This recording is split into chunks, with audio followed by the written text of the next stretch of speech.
Hi friends, please subscribe to Amravati Media and press the bell icon for more latest updates. TDP సీనియర్ల నిరసన రాగం reason ఇదే. ఉమ్మడి చిత్తూరు జిల్లాలోని టీడీపీ సీనియర్లంతా సైలెంట్. ముఖ్యంగా రెడ్డి సామాజిక వర్గానికి చెందిన ఎమ్మెల్యేలు మనకెందుకులే అనే ధోరణిలో ఉన్నారు. రాయచోటి ఎమ్మెల్యే మండిపల్లి రాంప్రసాద్ రెడ్డికి మంత్రి పదవి ఇవ్వడంతో సీనియర్లు మనస్తాపం చెందారు.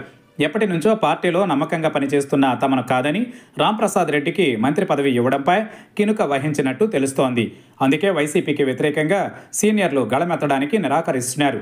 ఉమ్మడి చిత్తూరు జిల్లాలోని పలమనేరు, పీలేరు ఎమ్మెల్యేలు అమర్నాథ్ రెడ్డి, నల్లారి కిషోర్ కుమార్ రెడ్డితో పాటు టీడీపీ మాజీ ఎమ్మెల్యే సుగుణమ్మ, ఎస్సీవీ నాయుడు తదితర నాయకులు మౌనాన్ని ఆశ్రయించారు. ప్రభుత్వంపై వైసీపీ పోరాటాలు చేస్తూ ఉంటే కౌంటర్లు ఇవ్వడానికి ముందుకు రాకపోవడాన్ని గమనించవచ్చు.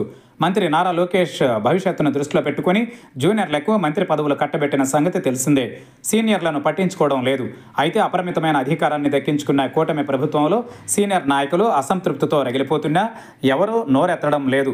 మరీ ముఖ్యంగా ములకల చెరువులో నకిలీ మద్యం తయారీ డంప్ బయటపడినా చుట్టుపక్కల నియోజకవర్గాలకు చెందిన ఎమ్మెల్యేలు నోరెత్తకపోవడాన్ని గమనించవచ్చు. మంత్రి మండిపల్లి రాంప్రసాద్ రెడ్డి చూసుకుంటాడులే అంటున్నారు. అలాగే ఇతరత్రా కూడా ప్రభుత్వంలో పనులు కావడం లేదని తీవ్ర అసంతృప్తితో ఉన్నారు. ఇవన్నీ తోడై సీనియర్లు నిరాసక్తతతో వ్యవహరిస్తున్నారు.